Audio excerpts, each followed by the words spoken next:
Hello Fire Sign, hello Leo, Aries, Sagittarius. Welcome dito sa aking channel. Kapalaran 888, welcome. Alamin natin kung anong messages, vibration, gabay energy para sa inyong lahat. Tayo general reading, so pwede kang makaresonate. Gamitin mo ang iyong intuition.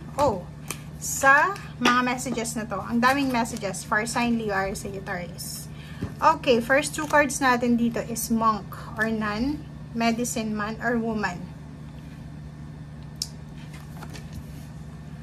Ang fire sign natin ngayon is parang medyo busy, medyo marami kayong mga inaasikaso, marami kayong mga kailangan na gawin sa buhay-buhay. Okay. I hope na nakikita nyo siya. Pasensya kung hindi nyo makita. Okay. So, makikita mo dito ito yung focus mo sa araw na ito. Pwede yung iba sa inyo dito is sobra-sobra yung kagustuhan na makalipat ng lugar or parang mag-relocate, diba? Tumira sa sobrang tahimik na lugar na malapit sa dagat, sa nature. Yung parang feeling mo dun ka magkakaroon ng peace of mind. Okay? Yung iba din sa inyo dito is posibleng nag-expect ka ng baby. Pwedeng buntis ka, kung babae ka. Kung lalaki ka naman, is pwedeng yung asawa mo, girlfriend, karelasyon, ay buntis or nanganak na. Nakikita natin dito na siguro for the past few years or pwedeng everyday life ito sa buhay mo, maraming mga tao sa buhay mo na hindi ka maintindihan, di ba? Hindi ka maintindihan sa kung ano yung point of view mo, hindi ka maintindihan sa kung ano yung nararamdaman mo. Pero etong persecution na to, etong mga taong ito na hindi ka maintindihan, instead na intindihin ka, ginajudge ka pa, gamitin mo sila as lessons and blessings. Kasi 'di ba? Hindi lahat ng tao pwede mong ma-please or hindi lahat ng tao magugustuhan kung ano ikaw. Ganun din ikaw, 'di ba? Ganun din ikaw na hindi lahat ng taong kaharap mo gusto mo. So may choice din yung ibang tao. So wag nating kontrolin ang sitwasyon. If ever man may mga taong may ayaw sa atin, let go, 'di ba? Parang ganun. Nakikita ko sa'yo dito na medyo may takot kang nararamdaman. Spiritually, natatakot ka. Natatakot ka din na magpatingin or pumunta sa isang doktor.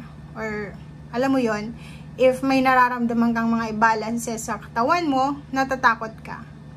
Ang phobias dito is yung foundation Like, natatakot ka para sa health mo, sa pera mo, sa relationship mo, na baka biglang magbago or biglang hindi maging, parang, anong tawag dito? Yung natatakot ka baka biglang hindi pumabor sa'yo yung foundation na na-create mo na.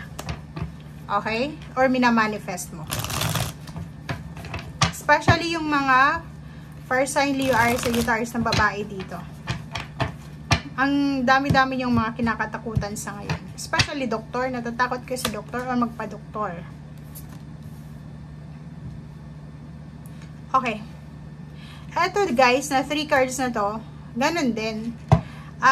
For example, may nararamdaman ka, tapos, ang 2 of swords na ito, nagdadalawang isip ka kung magpapadoktor ka ba or magpapatingin ka or susunod ka sa doktor kung may doktor ka na.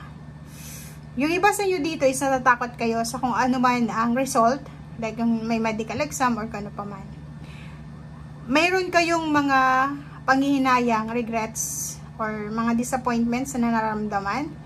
Itong 7 of Cups na to, sinasabi na may choice ka naman para ma-resolve itong isyong takot na to nararamdaman mo sa ngayon. Ibig sabihin, harapin mo kung ano yung kinakatakutan mo. If natatakot ka sa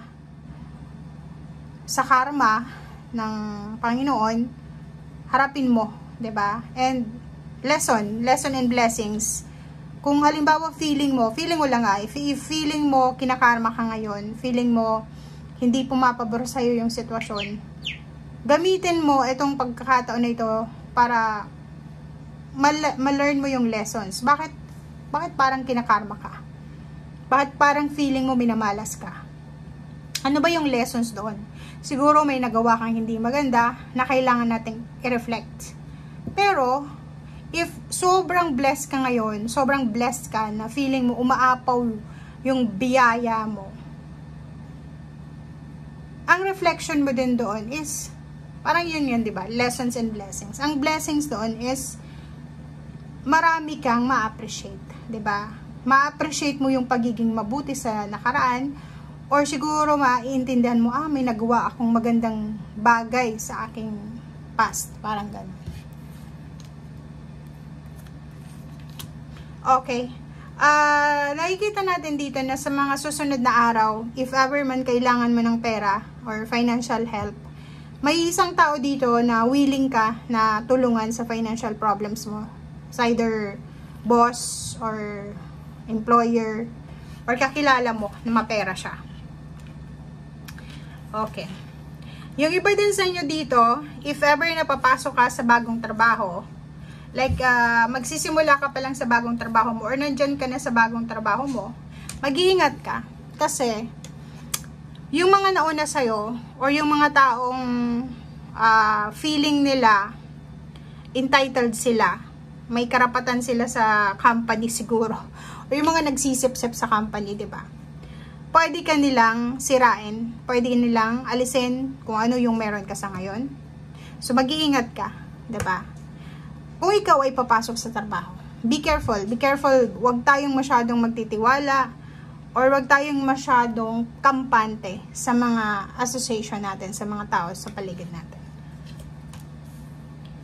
Lalo na relationship, diba? Parang ganun. Ganun din, mapa-love life or relationship, parang ganun. Sinasabi ng baraha, ano man itong magsisimula sa buhay mo. If ever single ka, may gustong pumasok sa buhay mo para manligaw or maging relationship mo, maging asawa mo, maging partner mo, be careful. Okay?